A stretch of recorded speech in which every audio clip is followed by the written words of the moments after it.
যে সমস্ত নারীরা বেপরদায় উল্টা পাল্টা বিউটি পার্লারের সাজ দিয়া রং ঢং করে রাস্তা দিয়ে হেঁটে যায়, ওর পোশাকে বলে দেয় এই নারীর চরিত্রে ঠিক না। আর আপনি রাস্তাঘাটে যে কায়দায় সাজে গুজে দাওয়াতের বাড়িতে মার্কেটে যান, ওই কায়দা তো স্বামীর জন্য সাজান না। স্বামীর কাছে যখন থাকে সেরা শাড়ি পরিয়া, কথা কথা সারাদিন কাজ কাম করে, সেরা থ্রি পিস পরে স্বামীর সামনে চাকরানির মতো ঘরে। স্বামী যখন বাড়িতে আসবে একটু পরিপাটি হবেন। স্বামী আসার আগে হাত মুখ ধুয়ে পরিষ্কার হয়ে একেবারে আলমারিতে তোলা থ্রি পিস পরে আয়নায় যায়া যতটুকু সাজার জিনিস আছে সাইজে গুজে বসে থাকবেন। আপনার বাড়িওয়ালা যখন বাড়ির ভিতর ঢুকবে, আপনার স্বামী যখন ঘরের ভিতর ঢুকবে, আপনাকে দেখে যেন অবাক হয়, পরে না চোখের পলক, কি আমার বইয়ের রূপের ঝলক। আপনাকে দেখে যেন আপনার স্বামীর চক্ষু শীতল হয়ে যায়, অন্তরে যেন তৃপ্তির আনন্দ খুঁজে পায়, মুখে যেন হাসি ফোটে, কথা বলে ঠেকেরা। এই পাগলি গুলা বোঝে না, ওরা স্বামীর সামনে সাজে না। সাজে কখন? বিয়ের বাড়ির দাওয়াত পাইলে, বাপের বাড়ি যাওয়ার সময়, মার্কেটে যাওয়ার সময়। কথা কয় না কেন? বিয়ের বাড়ি যাবে 2 ঘন্টা ধরে গোসল করে সাজতেছে, বলতেছে আর কতক্ষণ? 12টায় গোসল শেষ করছে, 2টা বাজে, সাজা হয়নি। কয় আর একটু। আমি কি আমার জন্য সাজি? আমি তো সাজতেছি তোমার জন্য। বিয়ের বাড়িতে গেলে মানুষ জিজ্ঞাসা করবে কার বউ? নয়নের বউ। এরকম আছে না? না, এই পাগলিগুলো জীবনে বুঝবি না যে সাজা লাগবে স্বামীর জন্য, স্বামীর চমক দেখার লাগবে। কথা কয় না কেন? আর আপনারা আরো ভালো হন, বউকে সালাম দিবেন, মহব্বত করবেন, ভালোবাসবেন, স্ত্রীর মুখে খাবার তুলে দিবেন। কথা কয় না কেন? যে স্বামী তার স্ত্রীর মুখে 1 লোকমা খাবার তুলে খাওয়ায়, আল্লাহ রাস্তায় সদকা করলে যে সব, স্বামীর আমল নামে আল্লাহ সেই সব লিখে দেয়। সুবহানাল্লাহ বলেন। আর আমরা বিবিকে তুলে খাওয়াই না, খাওয়াই বান্ধবীকে। কত বড় শয়তান! কথা কয় নাকি? স্ত্রীকে মহব্বত করবেন, স্ত্রীকে মূল্যায়ন করবেন। ওরা বাঁকা হারে তৈরি, ওদেরকে বেশি সোজা করা যাবে না, যেমন তেমন ভাবেই চলা লাগবে। কথা কন ঠিক কিনা? বেশি সোজা করবে গেলে ভাঙ্গে তছনছ হয়ে যাবে। কথা কন ঠিক কিনা? নারীরা জাহান্নামের আগুনে জ্বলতেছে মা, চুলের মুঠিগুলো আসমানের দিকে তুলে ধরা হয়েছে, পা থেকে মাথা পর্যন্ত জাহান্নামের আগুন দাউ দাউ করে জ্বলতেছে মা। গরম পানি যেরকম থকপক করে গো মা, আমি তাকায় দেখি মহিলাদের এমন অবস্থায় জাহান্নামের আগুনে পোড়ানো হচ্ছে, জ্বালানো হচ্ছে। তাদের চিৎকারে মনে হয় আসমান জমিন ভেঙে পড়বে গো মা, এত শাস্তি তাদেরকে দেওয়া হচ্ছে। আমি একবার তাকাই আর তাকাইতে পারি নাই। আমি জিবরাইলকে বললাম, ভাই জিবরাইল, এই নারীদেরকে কেন এইভাবে শাস্তি দেওয়া হচ্ছে? এই নারীদের কি এমন অপরাধ? জিবরাইল ডেকে বলে, নবী, এই সমস্ত নারী তো তারাই যারা দুনিয়ায় মাথায় কাপড় দিত না, বেপরদায় চলাফেরা করত, স্বামীর কথা শুনতো না। এই জন্য আল্লাহ পাক এই সমস্ত নারীদেরকে এইভাবে জাহান্নামের আগুনে পোড়াইতেছেন। আমার ভাইয়েরা, হযরত ফাতেমা ডেকে বলেন, আব্বা, এই যদি হয় জাহান্নামী নারীদের শাস্তি পর্দা না করার কারণে, আজ থেকে আমি ফাতেমা আরো বেশি করে পর্দার গুরুত্ব বাড়ায়া দিলাম গো বাবা। চিন্তা করেন ও সিরাজগঞ্জের মা বোনেরা, হযরতে ফাতেমার মতো জান্নাতি নারীদের সর্দারনি, সে যদি জাহান্নামী নারীদের আযাব আর শাস্তির কথা শুনে পর্দার গুরুত্ব বাড়াইতে চায় মা, আপনাদের হাতে পায়ে ধরে অনুরোধ করি মা, আমি আপনাদের সন্তানের মতো, কারো ভাইয়ের মতো আপনাদের কাছে অনুরোধ করি মা, আপনাদের মতো নারীর পেট থেকে আমার জন্ম মা, আপনাদের প্রতি শ্রদ্ধা সম্মান অনেক মা। ও মা, এই দুনিয়ার জমিনে বেপরদায় চলাফেরা করবেন না গো মা। ও মা, পর্দায় থাকবেন মা। আল্লাহ বলেন, অকরনা ফি বুয়ুতিকুন্না ওয়ালা তাবাররাজনা তাবাররুজাল জাহিলিয়াতিল উলা, নারীরা তোমরা ঘরের ভিতর অবস্থান করো, খবরদার জাহিলিয়াতের যুগের মেয়েদের মতো নোংরা অশ্লীল পোশাক পরে নিজের দেহকে প্রদর্শন করো না। যে নারী ঢিলা ঢালা বোরকা পরে, হাত মোজা পা মোজা লাগাইয়া রাস্তাতে হেঁটে যায়, মনের অজান্তে শ্রদ্ধা সম্মানে মাথাটা নত হয়ে আসে। কোন সম্ভ্রান্ত ভদ্র ফ্যামিলির মেয়ে বোরকা ছাড়া বাহিরে যেতে পারে না। যে সমস্ত নারীরা বেপরদায় উল্টা পাল্টা বিউটি পার্লারের সাজ দিয়া রং ঢং করে রাস্তা দিয়ে হেঁটে যায়, ওর পোশাকে বলে দেয় এই নারীর চরিত্রে ঠিক না। পর্দা হলো নারীর সিকিউরিটি দেবে, পর্দা নারীকে নিরাপত্তা দেবে, পর্দাশীল নারীর উপরে আল্লাহ রহমত নাজিল হবে। কথা বলেন ঠিক কিনা? মা বোনেরা পর্দায় থাকলে তারা ভালো থাকবে। কথা বলেন না, বোঝে না, পাগলিরা বোঝে না। ঢেকে থাকা জিনিসের আকর্ষণ বেশি। কি কথা বলেন? আপনার রূপ সৌন্দর্য দেখবে দুনিয়ার একটাই পুরুষ, তার নাম হলো স্বামী। আর আপনি রাস্তাঘাটে যে কায়দায় সাজে গুজে দাওয়াতের বাড়িতে মার্কেটে যান, ওই কায়দা তো স্বামীর জন্য সাজান না। স্বামীর কাছে যখন থাকে সেরা শাড়ি পরিয়া, কথা কথা সারাদিন কাজ কাম করে, সেরা 3 পিস পরে স্বামীর সামনে চাকরানির মতো ঘরে। স্বামী যখন বাড়িতে আসবে একটু পরিপাটি হবেন। স্বামী আসার আগে হাত মুখ ধুয়ে পরিষ্কার হয়ে একেবারে আলমারিতে তোলা 3 পিস পরে আয়নায় যায়া যতটুকু সাজার জিনিস আছে সাইজে গুজে বসে থাকবেন। আপনার বাড়িওয়ালা যখন বাড়ির ভিতর ঢুকবে, আপনার স্বামী যখন ঘরের ভিতর ঢুকবে, আপনাকে দেখে যেন অবাক হয়, পরে না চোখের পলক, কি আমার বইয়ের রূপের ঝলক। আপনাকে দেখে যেন আপনার স্বামীর চক্ষু শীতল হয়ে যায়, অন্তরে যেন তৃপ্তির আনন্দ খুঁজে পায়, মুখে যেন হাসি ফোটে। কথা বলে ঢেকেরা, এই পাগলিগুলা বোঝে না। ওরা স্বামীর সামনে সাজে না, সাজে কখন? বিয়ের বাড়ির দাওয়াত পাইলে, বাপের বাড়ি যাওয়ার সময়, মার্কেটে যাওয়ার সময়। কথা কয় না কেন?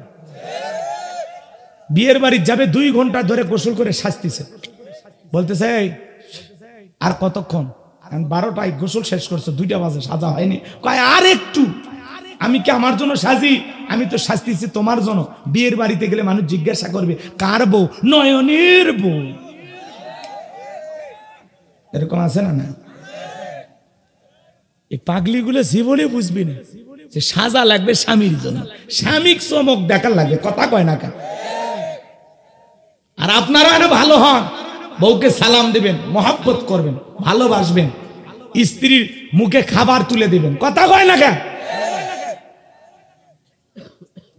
যে স্বামী তার স্ত্রীর মুখে 1 লোকমা খাবার তুলে খাওয়ায়, আল্লাহ রাস্তায় সদকা করলে যে সব, স্বামীর আমল নামে আল্লাহ সেই সব লিখে দেয়। সুবহানাল্লাহ বলেন। আর আমরা বিবিকে তুলে খাওয়াই না, খাওয়াই বান্ধবীকে। কত বড় শয়তান! কথা হয় নাকি? স্ত্রীকে মহব্বত করবেন, স্ত্রীকে মূল্যায়ন করবেন। ওরা বাঁকা হারে তৈরি, ওদেরকে বেশি সোজা করা যাবে না, যেমন তেমন ভাবেই চলা লাগবে। কথা কোন ঠিক কিনা? বেশি সোজা করবে গেলে ভাঙ্গে তছনছ হয়ে যাবে। কথা কোন ঠিক কিনা? আল্লাহ আমার মা বোন সব আমাদেরকে বোঝার তৌফিক দান করুন। ঘরের ভিতরে শান্তি পেতে হলে স্বামী স্ত্রীর মধ্যে সালাম আদান প্রদান করবেন। আল্লাহ নবী সুলাইমান আলাইহিস সালামকে আল্লাহ রাব্বুল আলামিন পুরো পৃথিবীর রাজত্ব পাওয়ার ক্ষমতা দিয়েছিলেন। নবী সুলাইমানের ইতিহাস ঘটনা যদি বলতে চাই 2-3 ঘন্টায় আলোচনা শেষ হবে না। মানব দানব জিন ইনসান সকলের কথা আল্লাহর পয়গাম্বার বুঝতে পারতো। পাখি উড়ে যায় কি ভাষায় কথা বলে, পিপিলিকা কি কথা বলে, আল্লাহর নবী সুলাইমান সবই বুঝতে। বলেন আল্লাহু আকবার। বাতাস পর্যন্ত নবীর কথা শুনতো। আল্লাহু আকবার বলে। নবী সুলাইমানের বিশাল ইতিহাস, সেই দিকে আজকে যাওয়ার সুযোগ নাই। তাহলে 1 নাম্বার নবী সুলাইমানকে আল্লাহ পাক পুরো পৃথিবীর রাজত্ব পাওয়ার ক্ষমতা দিয়েছিলেন। আর 2 নাম্বার হলো বাদশা জুলকারনাইনকে আল্লাহ পাক পুরো পৃথিবীর রাজত্ব পাওয়ার ক্ষমতা দিয়েছিলেন। সূর্য উদয় হইতে সূর্য অস্তগামী পর্যন্ত, পূর্ব থেকে পশ্চিম পর্যন্ত পুরোটা পৃথিবীর ক্ষমতা আল্লাহ পাক বাদশা জুলকারনাইনকে দিয়েছিল। এই পৃথিবীর জমিন 1 নয় 2 নয়, আল্লাহ পাক তাকে 1600 বছর হায়াত দিয়েছিল। আল্লাহ পাক তাকে একটি ঘোড়া দিয়েছিল পৃথিবী ভ্রমণের জন্য। ওই ঘোড়ায় উঠে যখন চাবুক মারত, 1 কদমে ঘোড়াটি 1000 মাইল রাস্তা পাড়ি দিত। আল্লাহু আকবার বলেন। ইয়াজুজ মাজুজের ঘটনা আপনারা শোনেন। বিশাল একটা প্রাচীর নির্মাণ করে দিয়েছিলেন বাদশা জুলকারনাইন। কথা বলেন ঠিক কিনা? আবাজান গো আমার, অনেক ইতিহাস আছে, ওই দিকে আমার যাওয়ার আজকে সময় হবে না। রাত্রি গভীর হয়েছে, আমি আর ওই দিকে যেতে চাই না। তাহলে 2 জন ইমানদার, একজন নবী সুলাইমান আর একজন বাদশা জুলকারনাইন, যাদেরকে আল্লাহ পাক পুরো পৃথিবীর রাজত্ব পাওয়ার ক্ষমতা দিয়েছিল। চিৎকারে মেরে বলেন আল্লাহু আকবার। আর 2 জন কাফেরকে আল্লাহ রাব্বুল আলামিন পুরো পৃথিবীর রাজত্ব দিয়েছিল। 1 নাম্বার হলো জালেম বাদশা বখতে নাসর, যাকে আল্লাহ পাক পুরো পৃথিবীর রাজত্ব পাওয়ার ক্ষমতা দিয়েছিল। ওই জামানায় আল্লাহ রাব্বুল আলামিন তার একজন পয়গাম্বার পাঠিয়েছিলেন। সেই নবীর নাম ছিল দানিয়েল। বলেন আল্লাহু আকবার। আল্লাহ নবী দানিয়েল আলাইহিস সালাম বনি ইসরাইল উম্মতদেরকে ডেকে বলেন, ইয়া বানি ইসরাঈল আযকুরু নি'মাতিয়াল্লাতী আন'আমতু আলাইকুম ওয়া আন্নী ফাদ্দালতুকুম আলাল আলামিন।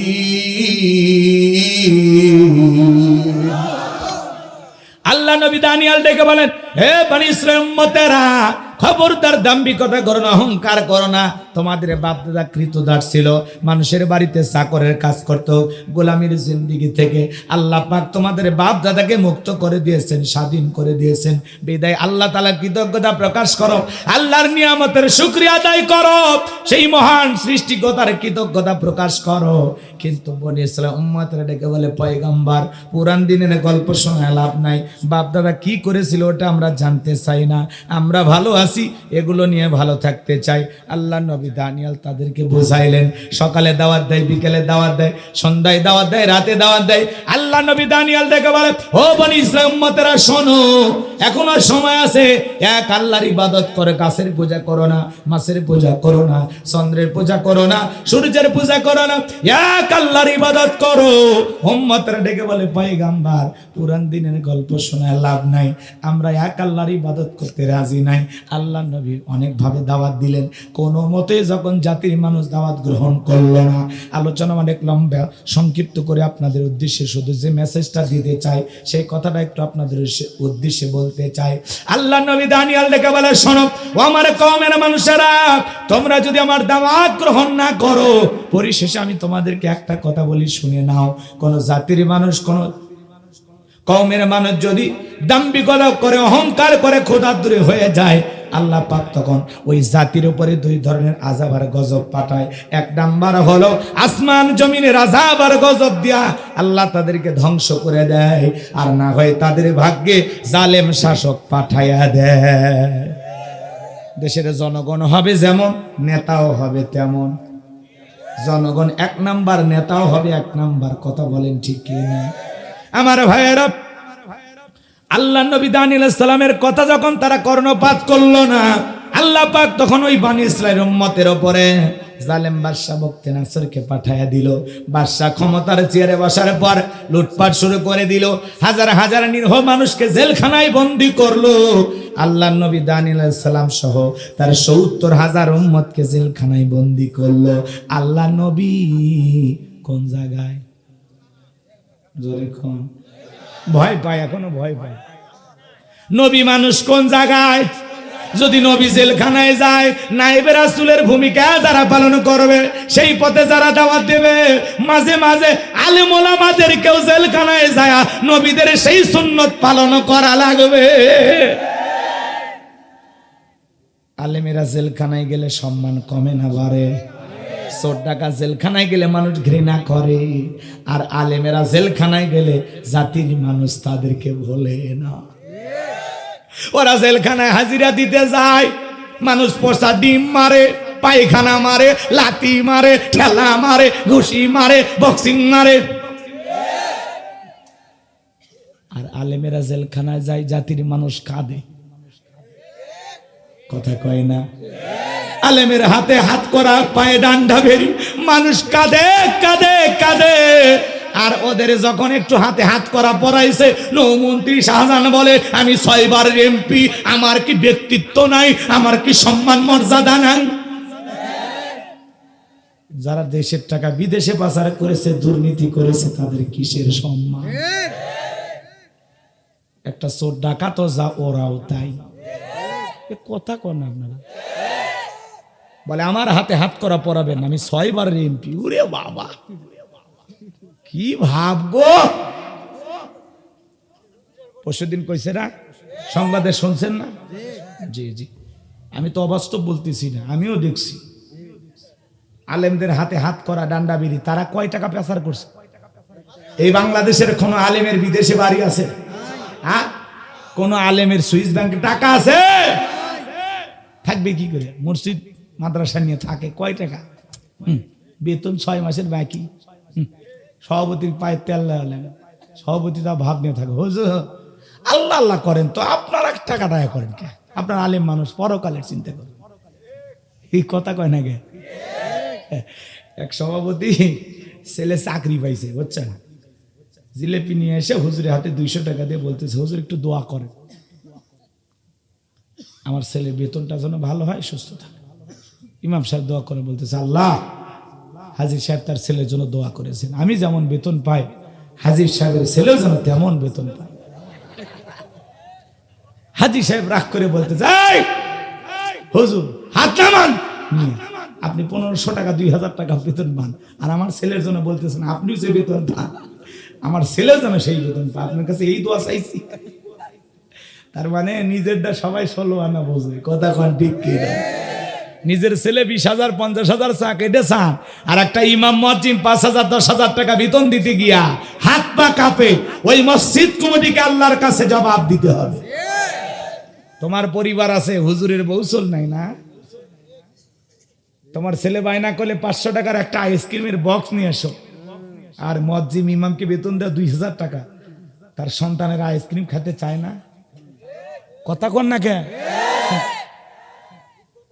বৈষম্য মুক্ত বাংলাদেশ করতে চান, বৈষম্য তো ঘরে ঘরে, কথা হয় না কে? 16 বছরের জঞ্জাল এত তাড়াতাড়ি পরিষ্কার করবেন? মানুষ আলেমদেরকে মূল্যায়ন করতে চায় না, কথা কি বুঝতে পারতেছে? কিন্তু এদিক খেয়াল করেন, আলেমদের সম্মান করবেন, কদর করবেন, আলেমদেরকে মোহাব্বত করবেন, ভালোবাসবেন, আল্লাহ আপনার সম্মান মর্যাদাও বাড়াইয়া দেবেন। আলেমদের সাথে বিয়াদবি করবেন, আপনার অবস্থাও খারাপ হবে, কথা বলে ঠিক। যারা এই জমিনে আলেমদের হক কথা বলতে দিত না, আলেমদের দাওয়াতি কাজে বাধা দিত, কি বলেন আজকে ওরা আছে? জোরে বলেন আছে? নাই কেন? মাজলুমদের বদদোয়া লাগছে। কোরআনের পাকে আল্লামা সাইদি হুজুর বলেছিল, 12 কোটিতে গাছের গোড়া নাড়া দেবে, মামু বাড়ি দিল্লি গিয়ে পড়বা। ওরা তো আল্লাহওয়ালা, পরিষ্কার বুঝে ফেলে দিছে, কথা কোন ঠিক? আজকে ঠিকই মামু বাড়ি দিল্লি গিয়ে পড়ছে, কথা কোন ঠিক? এবং বলেছিলেন অবস্থা এমন হবে, যারা জুলুম করেছে, অত্যাচার করতেছে, এরা পালানোর জন্য ইন্দুরের গর্ত খুঁজে পাবে না, কথা বলে ঠিক কিনা? আজকে মাঝে মাঝে গর্ত থেকে 2-1 বের হলে কি সুন্দর মুখে দাড়ি নিয়ে বের হবে, কাটার সুযোগ আর পায় নাই। নায়ক নায়িকা এরা আমোদ প্রমোদ করতো, এরা পরিমণির ভক্ত ছিল, কথা কোন ঠিক কিনা? আমার ভাইয়ের রাগ করবেন না, মন খারাপ করবেন না বাজান, আমি যে কথা বলতে চাই, আল্লাহ নবী দানিয়াল ডেকে বলেন, শোনো, কোন জাতির মানুষ যদি দাম্ভিকতা করে, আল্লাহ পাক তাদের ভাগ্যে 2 ধরনের আযাব আর গজব পাঠায়। 1 নাম্বার আসমান জমিনের গজব পাঠায়, ধ্বংস করে, আর না হয় তাদের ভাগ্যে জালেম শাসক পাঠায় দেয়। এইবার জালেম শাসক মুক্তেনাসর ক্ষমতার চেয়ারে বসার পরে নিরপরাধ মানুষদেরকে গ্রেফতার করলো। আল্লাহ নবী দানিয়াল আলাইহিস সালাম তখন তার 70,000 উম্মতকে গ্রেফতার করা হলো। আল্লাহ নবী দানিয়াল এইবার ডেকে বলে, কি ব্যাপার, কই গেলে তোমাদের সুন্দরী নারী, কই গেল টাকা পয়সা, কই গেল আমোদ প্রমোদের সুন্দর কাটানো দিন? এই দিনের ভয় তো আমি তোমাদেরকে দেখাইছিলাম। উম্মতের ডেকে বলে, পয়গম্বর, আপনার কথা যে দেবালোকের মতো সত্য হবে আমরা বুঝতে পারি নাই।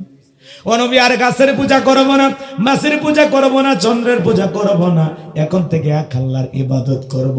আল্লাহ নবী দানিয়াল ডেকে বলা, শোনো, সত্যি যদি তোমরা তওবা করে ফিরে আসতে চাও, আল্লাহর গোলামি করতে চাও, রাত 12টার পরে আমি যখন আল্লাহ বলে ডাক দেব, আমার সঙ্গে তোমরা সবাই ঘুম থেকে জাগ্রত হয়ে আল্লাহ বলে ডাক দিবা।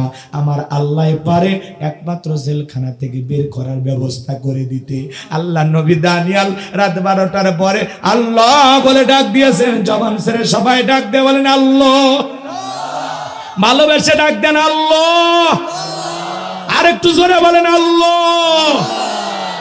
বাজান গো আমার, আল্লাহ নবী আল্লাহ বলে ডাক দিয়া উম্মতদেরকে জাগ্রত করে নিয়া কাকুতি মিনতি সহকারে সিজদায় লুটিয়ে পড়লেন।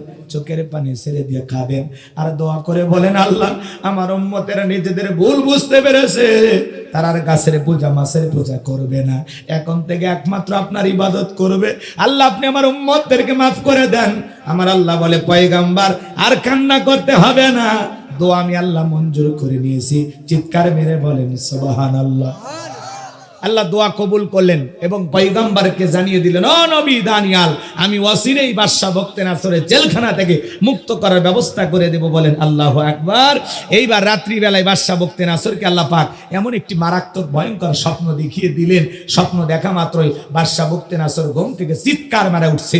আশেপাশে যারা নিরাপত্তা কর্মী ছিল, সিকিউরিটির দায়িত্ব যারা পালন করতেছিল, ওরা দৌড়ে এসে বলে, নেতা এত জোরে চিৎকার মেলেন, ব্যাপারটা কি? বলে, চেহারা দেখে বোঝো না আমি আতঙ্কে আছি, ভয়ে আছি। কেন ভয় পাইছি? আমি একটা মারাত্মক স্বপ্ন দেখেছি। এই স্বপ্নের ব্যাখ্যা আমাকে জানতে হবে, না জানা পর্যন্ত আমি আর ঘুমাইতে পারবো না। রাজ্যের ভিতরে যত স্বপ্নের তাবির কারো কাছে গণক জ্যোতিষী আছে, সবাইকে আমি বাদশার দরবারে হাজিরি করো। পরের দিন সকালবেলা সমস্ত স্বপ্নের তাবির কারক জ্যোতিষী যারা আছে বাদশার দরবারে হাজিরি করা হলো। এইবার বাদশা বখতেনাছর যখন স্বপ্নের কথা বলতে যাবে, ওই মুহূর্তে আল্লাহ পাক বাদশার মাথার মেমোরিতে থাকা সমস্ত স্বপ্নের কথাগুলো নিয়ে যায় আল্লাহর নবী দানিয়েল আলাইহিস সালামের মাথার মেমোরিতে সেভ করে দিলেন। চিৎকার মেরে বলুন আল্লাহু আকবার। হে যুবক, একটা মোবাইলে যা আছে শেয়ারের মাধ্যমে আরেকটা মোবাইলে পার করা সম্ভব কিনা? তাহলে বাদশার মাথার মেমোরিতে থাকা স্বপ্নের কথা নবীর মাথার ভিতরে পার করা আল্লাহর পক্ষেও সম্ভব কিনা?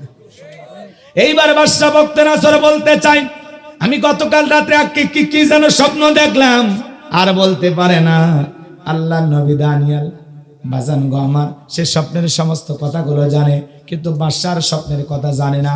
এইবার বাদশা স্বপ্নের কথা ভুলে যাওয়ার পরে ডেকে বলে, শোনো, গতকাল রাত্রে কি স্বপ্ন দেখেছি সেই কথাও তোমাদেরকে বলতে হবে, স্বপ্নের ব্যাখ্যাও তোমাদেরকে বলতে হবে। স্বপ্নের কথা ভুলিয়ে দিলেন তিনি কে? জনগণ এইবার ডেকে বলে, বাদশায় তো পাগলামি কথা, স্বপ্ন দেখেছেন আপনি, আমরা কিভাবে জানবো বাদশার স্বপ্নে কি দেখেছে? জনগণ কি জানে? আরে ভাই, বাদশা তো দূরের কথা, স্বামী স্ত্রী আপনার এক খাটে ঘুমান, আপনার বউ স্বপ্নে কি দেখে আপনি জানেন? আপনার বউ আপনাকে বাদ দিয়ে আর একটা ছেলের হাত ধরে সিরাজগঞ্জের পার্কে ঘুরতেছে, আপনি যদি টের পাইতেন কি করতেন? একজন কয় মেরে ফেলতেন, মারার দরকার নেই। এখন ছেলেদের চাইতে কিন্তু মেয়েদের সাহস বেশি, কথা বলেন না কেন? রাগ করতেছেন? আবার আপনি আপনার বউকে বাদ দিয়ে আর একটা মেয়েকে নিয়ে যদি পার্কে ঘোরেন, আপনার বউ যদি টের পাইতো কি করতো? জানা দিয়ে বিদায় সোজা করতো, কথা কন ঠিক কিনা? এখন কিন্তু মেয়েদের রাগ বেশি, কথা কন ঠিক কিনা? এই যে ঢাকা নারায়ণগঞ্জে একজন প্রেমিকা তার প্রেমিককে, ব্যবসায়ী প্রেমিককে খুন করে 60 টুকরা বানাইছে। কয় টুকরা? জোরে বলেন, কয় টুকরা? চিন্তা করেন বাজান গো আমার, একজন প্রেমিকা তার প্রেমিককে খুন করে 60 টুকরা বানাইছে। তাহলে মেয়েদের রাগ কম না বেশি? জোরে বলেন, কম না বেশি? চিন্তা করা যায় বাজান, একটা নারী মানুষ কেমনে পারলো একটা মানুষকে কোপায়া 60 টুকরা বানাইতে? আর কেন হত্যা করলো, কি বা কারণে হত্যা করেছে আমরা তো জানি না। তবে মেয়েটাকে যখন ধরে নিয়ে যাচ্ছে, মেয়েটা হাসতেছে। চিন্তা করা যায়, একটা মানুষকে হত্যা করে 60 টুকরা করেছে, পুলিশ যখন গ্রেফতার করে নিয়ে যাচ্ছে, মহিলাটা হাসতেছে। আহা, এটা মহিলা না ডাইনি? জোরে বলেন, এটা মহিলা না ডাইনি? হায় হায়, আজকে সমাজে দেখেন রহরহ হত্যাকাণ্ডের ঘটনা ঘটতেছে। স্বামীকে কম্বল চাপা দিয়ে হত্যা করে এমন বউ আছে না? এত রাগ স্বামীর ওপরে। এর আগে এক গাজীপুরের মহিলা 6 টুকরা স্বামীর লাশ ফ্রিজে রেখে দিয়েছে, কথা কোন ঠিক কিনা? আল্লাহ নারীদের হেদায়েত দান করেন, জোরে বলেন আমিন। এত রাগ ক্ষোভ জেদ থাকা ভালো না, কথা বলেন ঠিক কিনা? আজকে দেশে প্রতিদিন হত্যাকাণ্ডের ঘটনা বাড়তেছে, কারণ আল্লাহর আইন দিয়ে বিচার করা হয় না। আল্লাহর আইন দিয়ে যদি হত্যাকারী বিচার করা হতো, আর এই বিচার যদি বাংলার মানুষ দেখতো যে আল্লাহর কোরআনের ফয়সালা, এই বিশ্বাস করেন বাংলাদেশে আর কেউ অপরাধ করার সাহস পাইতো না, কথা বলেন ঠিক কিনা? এবার শোনেন বাদশা কি স্বপ্ন দেখেছে, জনগণ জানে? কথা বলেন, জানে? ভাই, যে স্বপ্ন দেখে সেই জানে। মাঝে মাঝে আমরা স্বপ্নে দেখি সাপ তাড়া করছে, ঘুম থেকে দেখি সাপ খুঁজে পাওয়া যায়। মাঝে মাঝে স্বপ্নে দেখেন বাড়ি ঘরে আগুন লেগে পুড়ে গেছে, ঘুম থেকে উঠে দেখি না সব ঠিকই আছে। মাঝে মাঝে স্বপ্নে দেখেন আপনি মারা গেছেন, বউ বাচ্চা কান্নাকাটি শুরু করছে, ঘুমোর থেকে উঠে দেখেন না বেঁচে আছি, কথা কোন ঠিক কিনা? আমার ভাইয়েরা, স্বপ্ন তো স্বপ্ন, যুবকেরাও স্বপ্ন দেখে।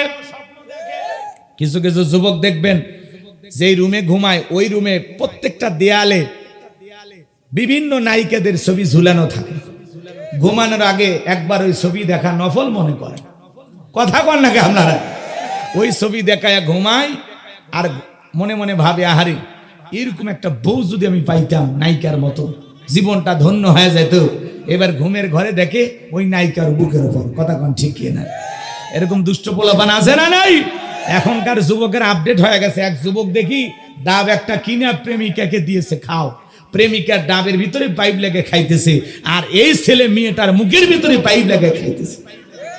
কি যুবক, কথা কন না আপনি? এই যুব সমাজ আজকে ধ্বংস হয়ে গেছে এই মোবাইলের কারণে। কথা বলে না কেন? এই মোবাইলের ওজন কম, কিন্তু মোবাইলের মাধ্যমে পাপের ওজনটা অনেক বেশি। ঘরের দরজা লাগাইয়া বাপ মা কেউ থাকে না, কি যে উল্টা পাল্টা ভিডিও দেখে আর মজা নেয়। এরকম যুবক আপনাদের অবশ্য সিরাজগঞ্জে এরকম ছেলে নাই, এরা সব আল্লাহর ওয়ালি। আপনাদের এলাকাতে আছে। এই মোবাইল যুব সমাজকে ধ্বংস করে দিয়েছে, কথা বলে ঠিক কিনা? দেশে মোবাইল আইছে, চিঠি বন্ধ হইয়াছে, দিওয়ানা বানাইছে, পোলা মাইয়ার মনের কথা ভাসে বাতাসে। থাক না বলি, কষ্ট হচ্ছে আপনার। এ যুবকে কথা বলো, ঠিক আছে? জোরে বলো লিল্লাহে তাকবীর। দেশে মোবাইল আইছে, চিঠি বন্ধ হইয়াছে, দিওয়ানা বানাইছে, পোলা মাইয়ার মনের কথা ভাসে বাতাসে। ও দেখো পোলা পানের মন বাদা ফেসবুকে এখন, মোবাইলে চ্যাটিং কইরা কাটায় সারাক্ষণ। এই মোবাইল পাইয়া দেখো মদনের মাইয়া, এই মোবাইল পাইয়া দেখো মদনের মাইয়া, কি কাণ্ড ঘটাইছে, স্বামী সংসার রাইখা নাকি পালাইয়া গেছে। যায় না, যায় না। ভাতিজা তার সাথে চাচি ভেগে গেছে, ভাগিনার সাথে মামি ভেগে গেছে, দেবরের সাথে ভাবি ভেগে গেছে। তবে সিরাজগঞ্জে এগুলো ঘটনা জীবনেও ঘটবে না, কথা কন না? ও দেশে টিকটক আসিয়া সব গেল ভাসিয়া, সিদ্দিক সোরা নায়ক হইছে আইডি খুলিয়া। এই মোবাইলে হাই কি জাদু আছে ভাই, এই মোবাইলে হাই কি জাদু আছে ভাই, পোলা পান বুঝাছে, পড়ালেখা তুই লাড়া। বাসা 7 দিন কেন 7 বছর সময় দিলে আমরা পারবো না, কথা কি বুঝতে পারছেন? এইবার শোনেন, বাদশা তখন বলতেছে কেন তোমরা নাকি গায়েব জানো? তো গতকাল রাত্রে কি স্বপ্ন দেখেছে, এই গায়েবের খবর নাই? আচ্ছা বলেন তো, আল্লাহ সারা দুনিয়ার কেউ গায়েব জানে?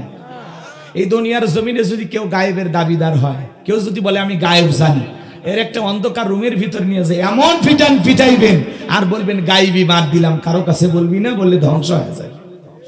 কারণ আল্লাহ সারা দুনিয়ার কেউ গায়েব জানে? জোরে বলেন জানে? কিছু ভণ্ড পীরের আবির্ভাব ঘটে, এরা বলে আলিফ লাম মিম, এগুলোর অর্থ দুনিয়ার কোন আলেম ওলামা না জানলেও আমি ভণ্ড পীর জানি। কথা কোন? এগুলো হলে হরফে মুকাত্তাআত, এগুলোর অর্থ একমাত্র আল্লাহ ছাড়া কেউ জানে না। এগুলো কোরআনের ভিআইপি পাসওয়ার্ড। আল্লাহু আকবার বলেন। যত বড়ই জ্ঞানী হন, যত বড় পণ্ডিত হন, ক্ষমতা থাকলে এই আয়াত, এই যে খন্ড খন্ড আয়াতগুলো হরফে মুকাত্তাআত, আলিফ লাম র, ইয়াসিন, তাহা, নুন, কফ, এগুলোর অর্থ করে দেখান। পৃথিবীতে আজ পর্যন্ত এমন কোন জ্ঞানীর জন্ম হয়েছে যেগুলোর অর্থ করছে? তো যদি কেউ বলে আমি এগুলো জানি, বলেন তো বাজান, সে কি আসলে জানে নাকি ভণ্ড? জোরে বলেন। এজন্য ভণ্ড পীর যেখানে আমরা নাই, হক্কানি আল্লাহওয়ালা যেখানে আমরা আছি। পীর ছিল শাহজালাল খানকাই পীর রাজপতি বীর, নারাই তাকবীর হুঙ্কার দিয়েছে, গৌর গোবিন্দ পালাইতে বাধ্য হয়েছে, কথা বলে ঠিক কিরা? আর এখন মাজার খুলে বসে আছে, ডুগি তবলা বাজায়, উল্টা পাল্টা গান গায়, কই পানির ভিতরে জ্বললে বাতি ঝড় বাতাসেও নেবে না, ল্যাংটা বাবার মুরিদ হইলে নামাজ রোজা লাগে না। যে পীর সাহেব বলবে নামাজ রোজা লাগে না, ওটা পীর না, টাটকা শয়তান। এই পৃথিবীর জমিনে এমন কোন নবী রাসূল নাই যে নবী রাসূল সালাত আদায় করে নাই। আপনার পীর কি নবীদের চাইতে বড়? নাউজুবিল্লাহ। এগুলো ভণ্ডামি বাদ দেন, আপনাদেরকে বলি নাই, ওদেরকে বলতেছি। কষ্ট হয় নাকি আপনাদের? আল্লাহওয়ালা খুবই ভালো জিনিস। ওয়াকুনু মাস সাদিকিন, আল্লাহ বলে তোমরা সত্যবাদীদের সঙ্গী হও। যে পীরের পা থেকে মাথা পর্যন্ত নবীর সুন্নত দিয়ে ঢাকা, যার চেহারার দিকে তাকালে আল্লাহর কথা স্মরণ হয়, যে পীর নিজের ইমামতিতে মুরিদদেরকে নিয়ে সালাত আদায় করে, যেই পীরের দরবারে কোনো মহিলা মুরিদ নাই, কথা কর, আর নারী পুরুষ একত্রে হয়ে ডুগি তবলা বাজায়া জিকির করতেছে, কথা কর না। আপনাদের সিরাজগঞ্জ অবশ্য এগুলো নাই, না এই এলাকায় তো নাই, কথা কয় না। ভণ্ড গুলো বের হয়েছে, ডুগি তবলা বাজাইয়া লাশ কবরে পর্যন্ত নিয়ে যায়। ওই যে দেখছেন না, কয় আমায় ঢোল বাঁশি বাজাইয়া কবরে নিও না, ওই যাবো না, কষ্ট চাবো না, বিরক্ত হচ্ছেন, অনেক রাত হয়েছে, কষ্ট হচ্ছে আপনাদের। আমার ভাইয়েরা কষ্ট দিতে চাই না, যে কথা বলতে যাচ্ছিলাম, এইবার জেলার জেলখানা দিয়ে ঘরে আল্লাহর নবী দানিয়েল ডেকে বলে, জেলার দেখে মনে হয় টেনশনে আছো, খবরটা কি? এইবার জেলার ডেকে বলে, ও কয়াদি তোমারে কি বলবো, তোমার নামটা জানো কি? বলে আমার নাম দানিয়েল। বলে আজকের খবর একটা তো জানেন না, কি ঘটনা ঘটছে? এইবার জেলার ডেকে বলে, আমার বাদশা রাতে কি যেন স্বপ্ন দেখেছে, স্বপ্নের কথা বলতে যাবে, হাজার হাজার মানুষ উপস্থিত হয়েছে, কিন্তু বাদশা স্বপ্নের কথা বলতে পারলো না, উল্টো জনগণকে 7 দিনের সময় বেঁধে দিয়েছে।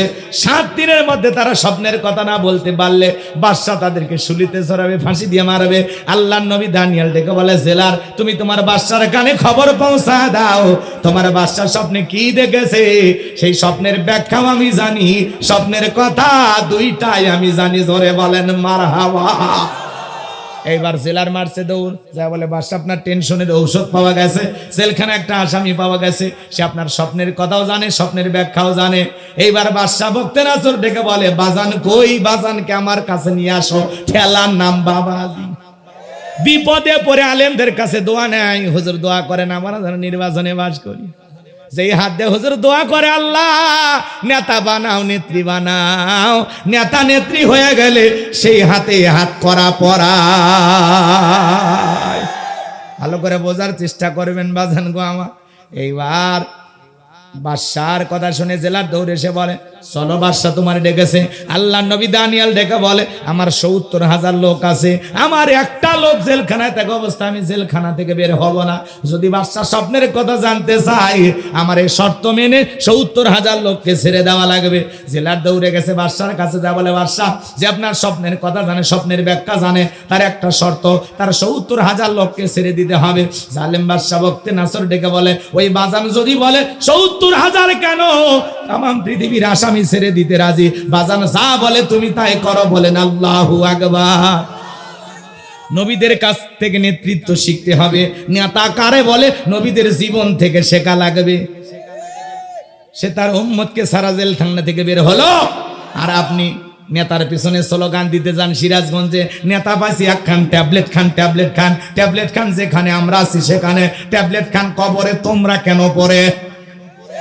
কথা কম স্লোগান দেয় না। বল্টু ভাইয়ের চরিত্র ফুলের মতো পবিত্র, নামাজ পড়ে 1 ওয়াক্ত, গাঁজা খায় 5 ওয়াক্ত, গুমচুরিতে পাকা ভক্ত, শয়তানের 1 নাম্বার ভক্ত, হুজুরদের জন্য খুবই শক্ত, চুষা খাই গরিবের রক্ত। পোস্টারে লেখা থাকে গরিবের বন্ধু, ভোট দিয়ে দেখেন গরিবের কয় নাম্বার শত্রু। কথা কর না কেন? এজন্য যে কোনো নেতার পিছনে স্লোগান দেওয়া যাবে না। আপনি নেতার পিছনে মিছিল করতে গিয়া মনে করেন নেতা সহ 105 জনকে পুলিশ ধরে নিয়ে গেল। নেতার তো সেলখানা মামুর বাড়ির মতো, শ্বশুর বাড়ির মতো, সকালে ঢোকে বিকালে বের হয়। কিন্তু গরিব কর্মী তাকে মহাব্বত করে গেছে, কেউ রিক্সা চালায়, কেউ ভ্যান চালায়, কেউ মাঠে কাজ করে, কৃষি ক্ষেত্রে।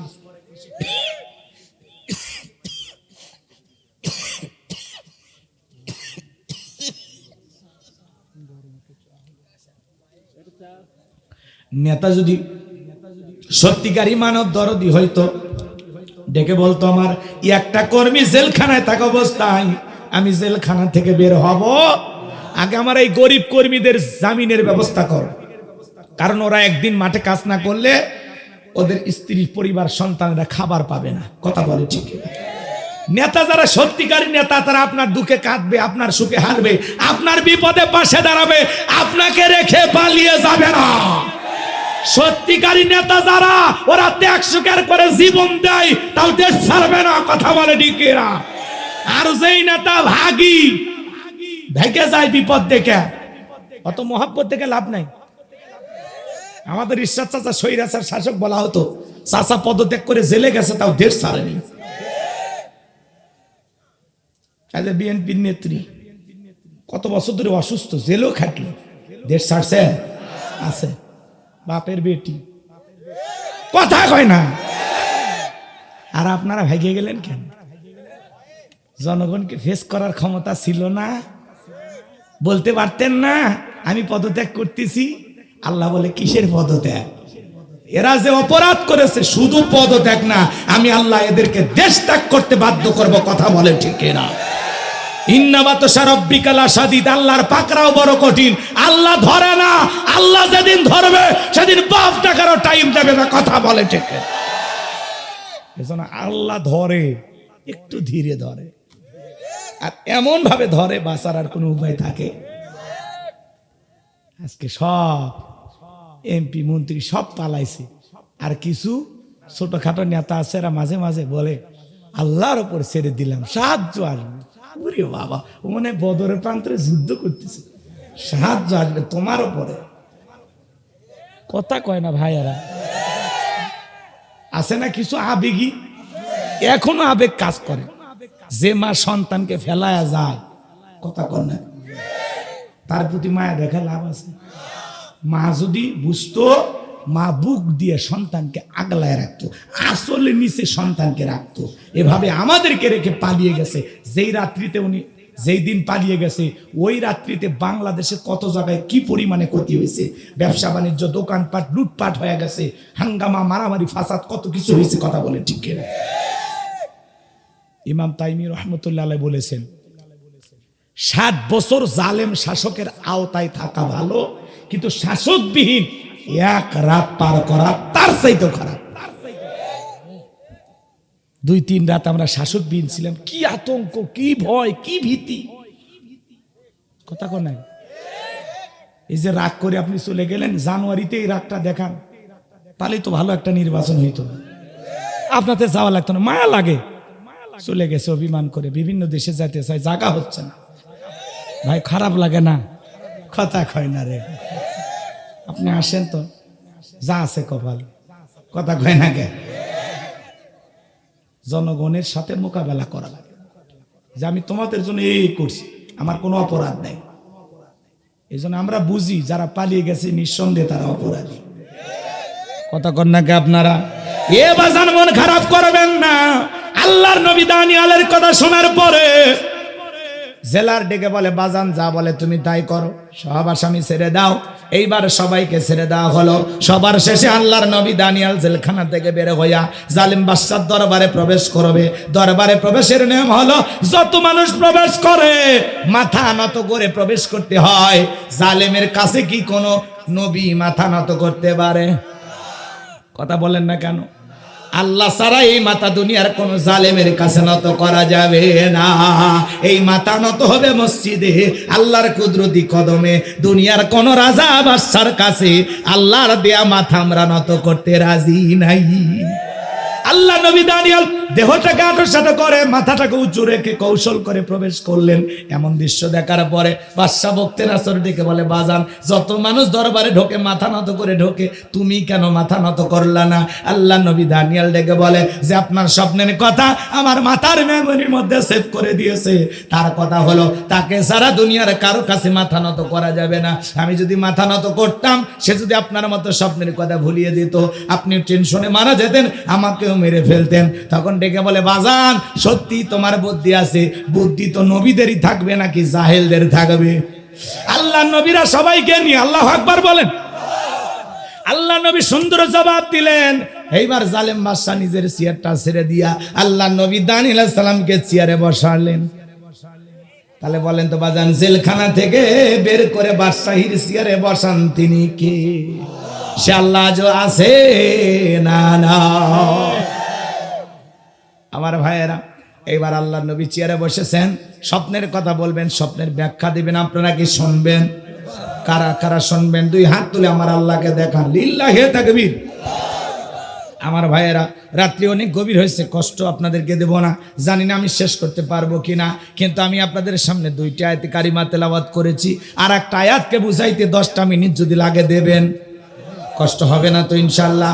আল্লাহ রাব্বুল আলামিন বলেন তাবারাকাল্লাযী বিয়াদিহিল মুলকু ওয়া হুয়া আলা কুল্লি শাইইন কাদির। মহামান্বিত সেই সত্তা যার হাতে সর্বময় কর্তৃত্ব, রাজত্ব পাওয়ার ক্ষমতা, তিনি হলেন সব বিষয়ের উপরে শক্তিবান। আল্লাহু আকবার বলেন।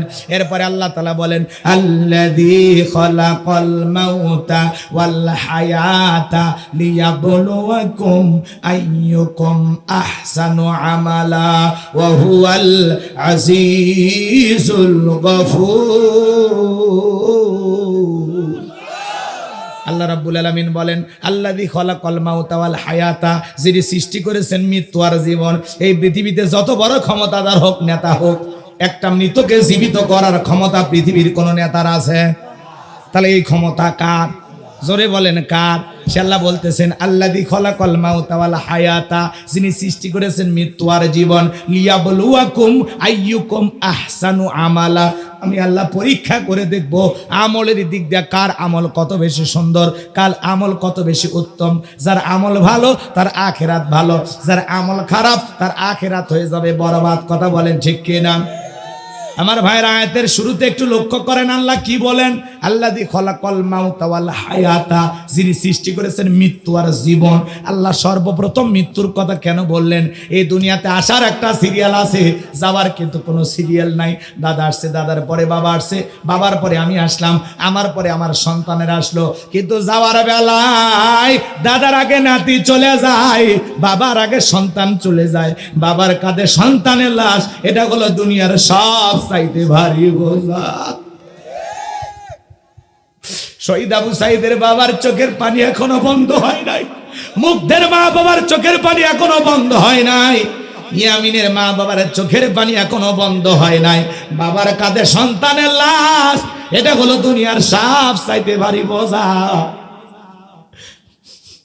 যারা সন্তান হারিয়েছে তারা জানে ব্যথাটা কারে বলে। এই যে আন্দোলন হয়ে গেল, 105 জন শিশু জীবন দিয়েছে, এখনো কত মানুষ হাসপাতালের বেডে শুয়ে কাতরাচ্ছে। কথা বলেন ঠিক কিনা? ভালো মতো চিকিৎসা পাইতেছে না বাজান গো আমার। সারা দেশে হইচই পড়ে গেছে, নানান কথা আলোচনা সমালোচনা চলতেছে। আমরা বলতে চাই যারা এই আন্দোলনে হাত পা হারিয়েছে, চক্ষু হারিয়েছে, তাদেরকে ভালোভাবে সেবা দেওয়া হোক, তাদের চিকিৎসার সুন্দর ব্যবস্থা করে দেওয়া হোক। যারা শহীদ হয়েছে তাদের পরিবারের সচ্ছলতা ফেরানোর জন্য তাদেরকে কয়েক কোটি করে টাকা দেওয়া হোক। কথা বলে ঠিক না? কারণ একটা জীবন তো আমরা ফিরাইতে পারবো না। দেন 2-1 কোটি করে টাকা দিয়ে দেন, তাদের পরিবারের সচ্ছলতা ফিরে আসুক। জীবন তার স্বামীকে হারিয়েছে, আর কি ফিরে পাবে? যে সন্তানগুলো তার বাবাকে হারিয়েছে আর ফিরে পাবে? যে মা তার সন্তানকে হারিয়েছে সে মা কি সন্তানকে ফিরে পাবে? এদেরকে কোটি কোটি করে টাকা দিয়ে দেন, দিয়ে দেন। কত টাকা বিদেশে পাচার হয়েছে, সামান্য কিছু অর্থ দিয়ে দেন এদেরকে। কথা বলেন না কেন? যারা হাসপাতালে বেডে শুয়ে আছে, এখন পর্যন্ত ছাত্ররা মাঠে কেন? 3 মাস হয়ে গেল, দেশ স্বাভাবিক করেন। আজকে একজন মারা গেছে, তাই না? এই যে যারা গুলিবিদ্ধ হয়েছে, এখনো হাজার হাজার ছেলে হাসপাতাল। যারা হাসপাতাল পরিদর্শন করতে গেছেন, যা দেখেন কয়েকটা গুলি লাগে, শরীর ঝাঁঝরা হয়ে গেছে। ঢাকা শহরে যাত্রাবাড়ি একটা মাদ্রাসার ছাত্র, আহারি ছোট্ট মানুষ, কি অপরাধ, গুলিতে ঝাঁঝরা লেগে গেছে, চোখ দুটো শেষ, চোখের ভিতরে এখন পর্যন্ত ছোড়া গুলি। কি অবস্থা! যারা এত পাষাণ হতে পারে, যারা এইরকম জুলুম করতে পারে, তাদের বিচার কি আমার আল্লাহ করবে না? জোরে বলেন করবে না? তাদের জন্য আপনারা মায়া দেখান? আপনার বিবেক কি আছে না গেছে? আল্লাহ হেদায়েত দান করুন। জোরে বলেন আমিন। এই জন্য আল্লাহ রাব্বুল আলামিন বলেন আল্লাযী খালাকাল মাউতা ওয়াল হায়াতা, যিনি সৃষ্টি করেছেন মৃত্যু আর জীবন। সর্বপ্রথম আল্লাহ মৃত্যুর কথা বলেছেন। বাজান, সকল ধর্মের মানুষ বিশ্বাস করে জন্ম হলে মৃত্যু একদিন হবে। কথা বলেন ঠিক কিনা? বেঁচে আছি এটাই অস্বাভাবিক, মৃত্যু হবে এটাই স্বাভাবিক। দুনিয়া চিরকাল থাকার জায়গা না। আল্লাহ রাব্বুল আলামিন বলেন কুল্লু নাফসিন যায়িকাতুল মাউত। প্রত্যেক প্রাণীকে মৃত্যুর স্বাদ গ্রহণ করা লাগে। আমার ভাইরা, মৃত্যুর স্বাদ দুই প্রকারের। মিষ্টি খেলে মিঠা লাগে, নিম পাতা খেলে তিতা লাগে। যারা ঈমানদার তারা মৃত্যুবরণ করবে।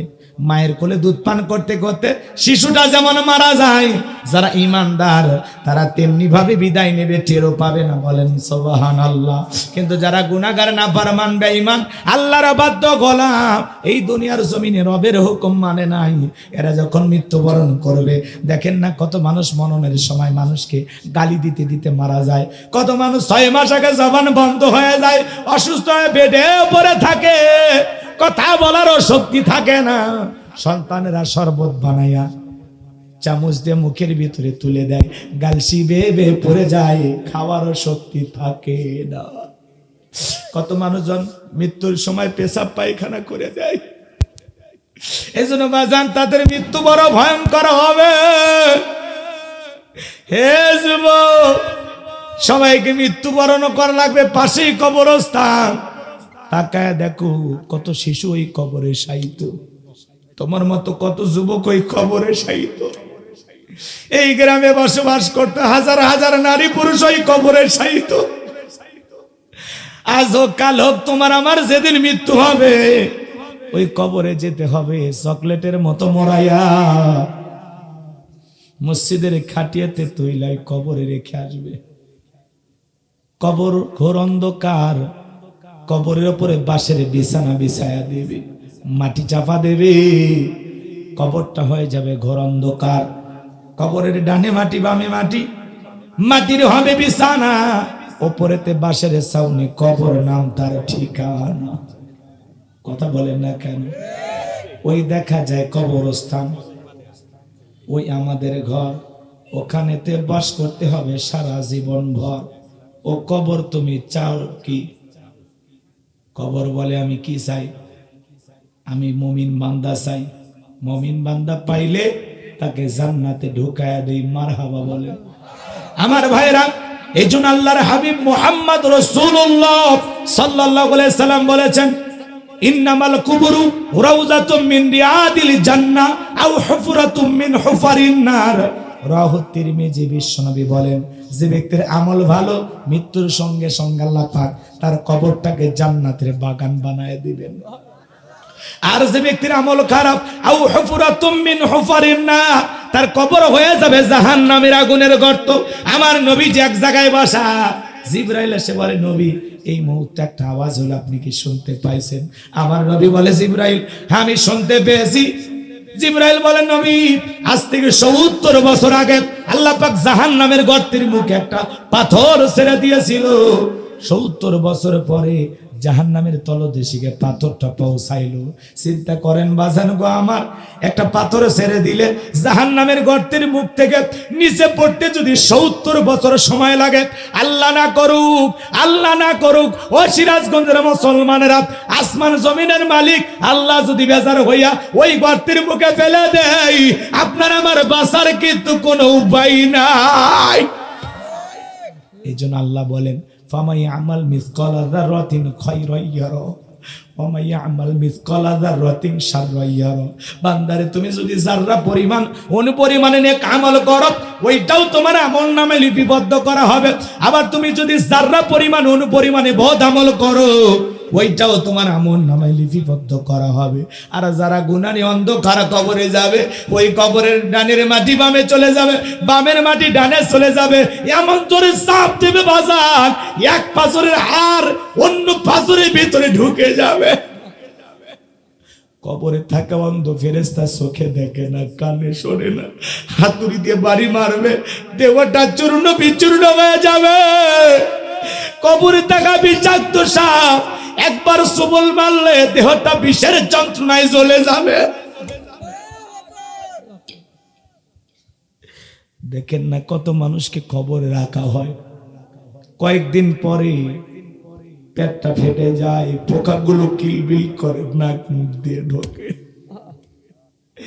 দিকের সুন্দর চুলগুলো খসে দেয়। ওই কবর বড় কঠিন জায়গা, কবর কিন্তু ভালো জায়গা না, কথা বলে ঠিক কিনা? 6 দিন পরে নখ খসে যাবে, 9 দিন পরে চুল। কবর গাগের সামান নিতে কইরো না কেউ ভুল। কবর জায়গা ভালো নয়, কবর জায়গা ভালো নয়। আমল দিয়ে কবর গৃহ সাজিয়ে নিতে হয়। 17 দিনে পেট ফেটে শেষ পোকার খাদ্য হবে। 60 দিন পরে গোশ থাকবে না, কঙ্কাল পরে রবে।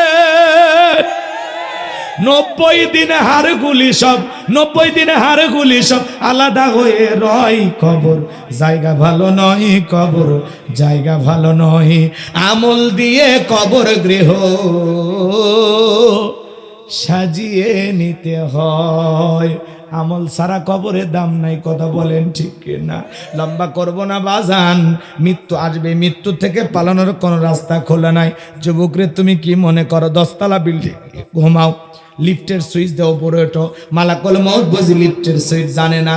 যুবকরে মৃত্যুর সময় যখন উপস্থিত হবে পালানোর কোনো জায়গা থাকবে না।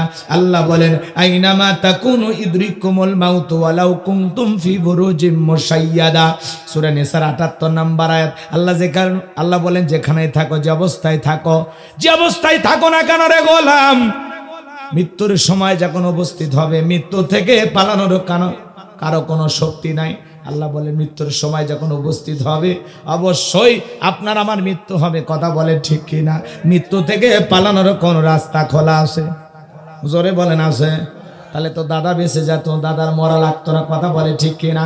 এ বাজান, এই দুনিয়ার জমিনে একটা সন্তান জন্ম নেবে 9 মাস 10 মাস আগে খবর পাওয়া যায়, কিন্তু একটা মানুষ মারা যাবে, মৃত্যুবরণ করবে 9 সেকেন্ড আগেও জানে না কার কখন মৃত্যু হবে।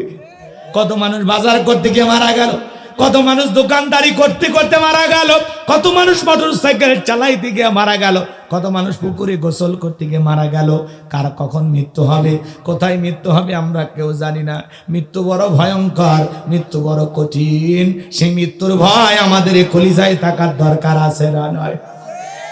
আল্লাহ নবী ইদ্রিস আলাইহিস সালামকে জিজ্ঞাসা করা হলো, ও আল্লাহর নবী ইদ্রিস, মৃত্যুর যন্ত্রণা আপনার কাছে কেমন মনে হয়? আল্লাহ নবী ইদ্রিস ডেকে বলেন, জ্যান্ত ছাগলের গা থেকে চামড়া খসাইলে ছাগলের যেমন কষ্ট হয়, মৃত্যুর যন্ত্রণা তার চাইতে বেশি কষ্টকর আমার কাছে মনে হয়। মৃত্যু কত কঠিন আপনি জানেন? আল্লাহর নবী বিশ্ব নবী মুহাম্মদ রাসূলুল্লাহ সাল্লাল্লাহু আলাইহি সাল্লাম ইন্তিকালের আগ মুহূর্তে নবীজি আমার অসুস্থ, হযরতে ফাতেমা অঝরে চোখের পানি ছেড়ে দিয়ে কান্না করেন। আমার নবী ডেকে বলে, ও মা ফাতেমা, তোমার চোখের পানি আমি সহ্য করতে পারি না মা। ও মা ফাতেমা, তুমি আর কান্না করো না মা, তোমার কানটা আমার মুখের কাছে লাগায়া দাও গো মা। হযরতে ফাতেমা কানটা মুখের কাছে লাগায়া দিলেন।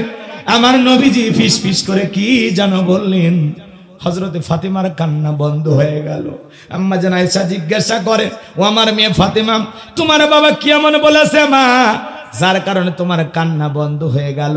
হযরতে ফাতেমা ডেকে বলেন, মা, আমার বাবা আমাকে বলেছেন বাবার ইন্তিকালের পরে সর্বপ্রথম বাবার সাথে আমার সাক্ষাৎ হবে। আমি বুঝতে পেরেছি মা, বাবার ইন্তিকালের পরে বেশি দিন দুনিয়ার জমিনে আমাকে থাকা লাগবে না। আসমান থেকে জিবরাইল এসে নবীজিকে সালাম দিলেন, আসসালামু আলাইকুম ইয়া রাসূলুল্লাহ, ইয়া হাবিবাল্লাহ, হুজুর আল্লাহ তাআলা আপনার শরীরের অবস্থা জানতে চেয়েছেন। আমার নবী বলেন, জিবরাইল, আমি আগের চাইতে অনেকটা ভালো আছি আলহামদুলিল্লাহ। কিছুক্ষণ পরে আবারও জিবরাইল আসলেন, আবার নবীকে সালাম দিয়ে বলেন, নবী গো, আপনার কাছে অনুমতির অপেক্ষায় আমরা দাঁড়িয়ে আছি। আজকে আসমান থেকে আমি একা আসি নাই, আমার সাথে আরেকজন ফেরেশতা এসেছেন, যার নাম হলো মালাকুল মউত, যার নাম হলো আজরাইল। যেই ফেরেশতা দুনিয়ার কারো বাড়িতে ঢোকার অনুমতি চাই না, পারমিশন লাগে না গো নবী, আপনার অনুমতির অপেক্ষায় দাঁড়িয়ে আছি। আমার নবীজি অনুমতি দিলেন, মালাকুল মউত প্রবেশ করলেন, আমার নবীজিকে সালাম দিলেন, আসসালামু আলাইকুম ইয়া রাসূলুল্লাহ, ইয়া হাবিবাল্লাহ, হুজুর আপনি এখন কেমন আছেন? আমার নবী বলে, আজরাইল, আলহামদুলিল্লাহ আমি ভালো আছি। মালাকুল মউত ডেকে বলে, নবী, আমার আল্লাহ আমাকে বলেছেন আমার বন্ধু যদি অনুমতি দেয় তাহলে আমার বন্ধুর জানটা কবজ করবে। মালাকুল মউত রে, আমার বন্ধু যদি অনুমতি না দেয় এক মুহূর্ত দেরি করবি না। আমার বন্ধুর যতদিন মনে চায় ততদিন আমার বন্ধু দুনিয়ার জমিনে থাকবে। আল্লাহু আকবার। আমার ভাইয়েরা, আমার নবী ডেকে বলে মালাকুল মউত, এর পরীক্ষার কোনোদিন আসবি না। ডেকে বলে নবী, আল্লাহ তাআলা যেদিন অর্ডার দিবেন অবশ্যই আমি আসবো। আমার নবী ডেকে বলে মালাকুল মউত, আর আসতে হবে না, আমি তোমারে অনুমতি দিলাম। এইবার নবীজি যখন রুহটা বের করার জন্য অনুমতি দিলেন, মালাকুল মউত যখন নবীজি রুহটা বের করার জন্য বিশ্ব নবীর বুকের উপরে হাত রেখে দিয়েছেন, আমার নবী বলে মালাকুল মউত রে, মৃত্যুর যন্ত্রণা সহ্য করতে পারি না রে, এ মালাকুল মউত তাড়াতাড়ি হাত আমার বুকের উপর থেকে নামায়া নাও। আমার ভাইয়েরা, আমার নবী চোখের পানি ছেড়ে দিয়ে কাঁদে আর ডেকে বলে মালাকুল মউত, এই যদি হয় মৃত্যুর যন্ত্রণা আমার উম্মতেরা সহ্য করতে পারবে না। মৃত্যুর আগে উম্মতের কথা বলে না, কেমন নবী পাইছে।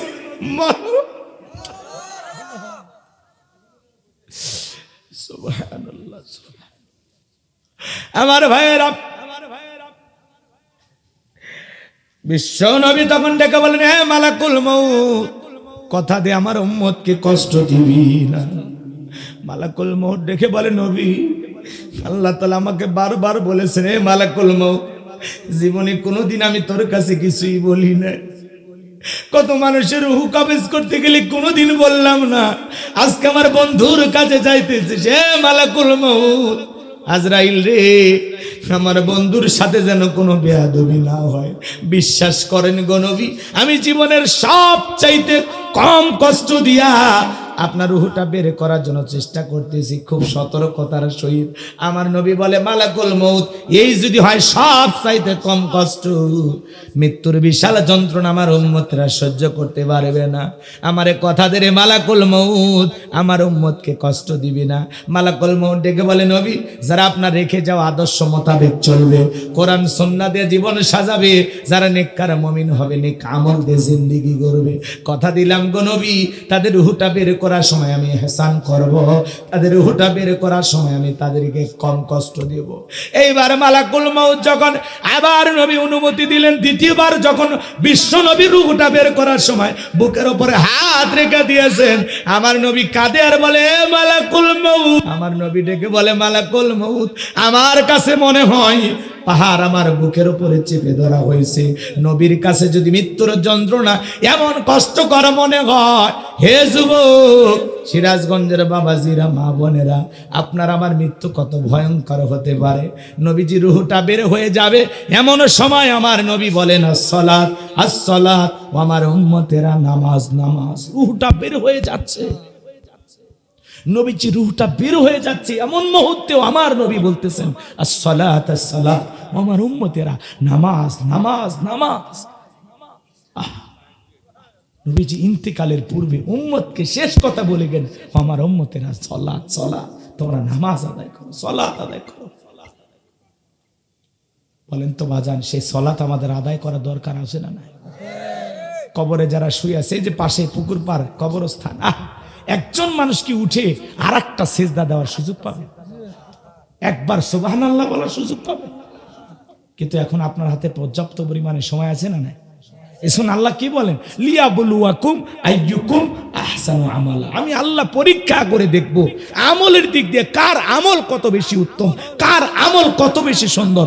যার আমল যত বেশি ভালো, তার আখিরাতটা তত বেশি সুন্দর। আমরা দুনিয়াতে আসছি পরীক্ষা দেওয়ার জন্য, এর ফলাফল পাবো পরকালে। কথা বলে ঠিক কিনা? কেমন পরীক্ষা দিলাম, কতটুকু আল্লাহর গোলামি করলাম, কতটুকু আল্লাহর বিধান মোতাবেক চললাম, এর ফলাফল পাওয়া যাবে হাসরের ময়দানে। দুনিয়া খেলতামাশার জায়গা না। নেক আমল করে আল্লাহর ভয়ে কারা কারা নিজেকে পরিবর্তন করে নেক আমল করে 5 ওয়াক্ত সালাত আদায় করে কবরে যাইতেছেন, 2 হাত তুলে মালিককে দেখান। আল্লাহ আমাদের সবাইকে নেক আমল করা তৌফিক দান করুন। আল্লাহ আমাদের সবাইকে নেক আমল করা তৌফিক দান করুন। জোরে বলুন আমিন। হাত নামান। আমার ভাইয়েরা,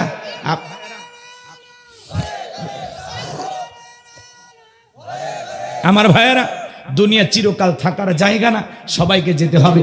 দাদা থাকে নাই, বাবা থাকে নাই, আমিও থাকবো না। এই স্বার্থের দুনিয়াতে কেউ চিরকাল টিকে থাকবে না, কথা বলে ঠিক কিনা? সবাইকে মৃত্যুবরণ করতে হবে।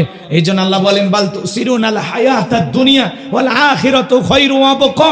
তোমরা দুনিয়ার জীবনকে প্রাধান্য দিচ্ছ, অথচ দুনিয়ার জিন্দেগি হলো চিরস্থায়ী, আখিরাতের জিন্দেগি হলো, এদিকে খেয়াল করেন, দুনিয়ার জিন্দেগি হলো ক্ষণস্থায়ী, আখিরাতের জিন্দেগি হলো চিরস্থায়ী। সেই পরকালের অফুরান্ত নিয়ামতে ভরা জিন্দেগির জন্য আমাদের নেক আমল করা দরকার আছে না? না, যে জীবনের শুরু আছে শেষ নাই। হে যুবক, আজকে তোমাকে নামাজের কথা বললে বলো হুজুর এই যুবক বয়সে কি আর ভাল লাগে, একটা বিয়ে করি হুজুর, কথা কয় না।